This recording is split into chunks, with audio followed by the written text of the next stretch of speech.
अल्लाह रब्बुल इज़्ज़त जी ज़ात बाबरकात हर हाल में तारीफ़ जे लाइक़ु आहे, हम्द जे लाइक़ु आहे। छो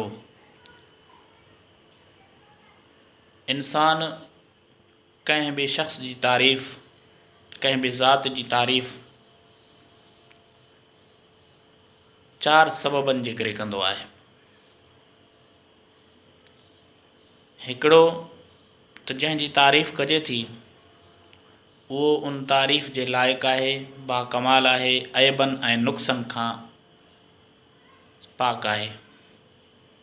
ॿियो, जंहिं बि ज़ात जी तारीफ़ करे थो त उन जे मथां को इनाम कयो आहे, का महिरबानी कई आहे, इन जे करे उन जी तारीफ़ करे थो। टियों त उन शख़्स जी उहो तारीफ़ इन जे करे रहियो आहे जो उन खे उन मंझां मुस्तक़बिल में का नेकी जी भलाई जी उमेदु आहे। चौथों, तारीफ़ इन जे करे थो उन जी जो उन जे गैज़, ग़ज़ब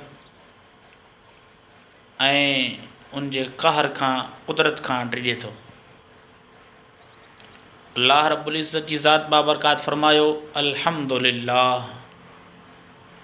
जेकॾहिं तव्हां कंहिं बि शख़्स जी तारीफ़ कयो था उहो बाकमाल आहे त मां रब्बुल इज़्ज़त सभु तारीफ़नि जे लाइक़ु आहियां, बाकमाल आहियां, ऐबनि खां पाक आहियां। अल्हम्दुलिल्लाह।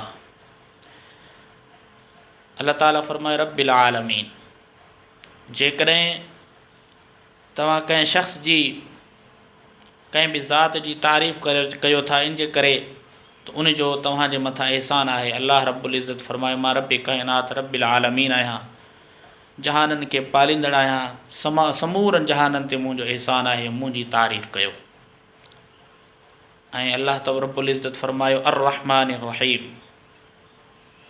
जेकॾहिं तव्हां कंहिंजी तारीफ़ इन इरादे सां कयो था त मुस्तक़बिल में उहो मुंहिंजे मथां का महिरबानी कंदो। रब फ़रमायो मां ज़ात रहमान बि आहियां, रहीम बि आहियां, तव्हांजे मथां महिरबानी कंदुसि, इन जे लाइ मुंहिंजी ई तारीफ़ कयो।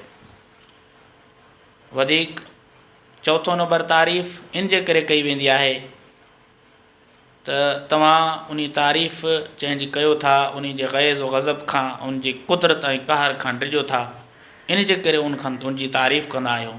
रब फ़रमायो मालिकी यौमिद्दीन। मां जज़ा जे ॾींहं जो मालिक आहियां, मुंहिंजे क़हर, मुंहिंजे ग़ज़ब खां डिॼो, इन जे करे तव्हांखे मुंहिंजी ई तारीफ़ करणी आहे। इन मां मालूम थियो त रब काइनात जी ज़ात बाबरकात हर हाल में तारीफ़ जे लाइक़ु आहे। उन जी तारीफ़ तौसीफ़ सना कई वञे, चाहे उहो निमाज़ जे ज़रिए सां, क़ुरान जी तिलावत सां, ज़िक्र व अज़कार सां, हर उन नेकी जे कम सां जंहिंसां अल्लाह रब्बुल इज़्ज़त जी तारीफ़ थिए, तौसीफ़ थिए, सना थिए। अल्लाह ताला जी ज़ात बाबरकात तव्हां असांखे बि अमल करण जी तौफ़ीक़ अता फ़रमाए।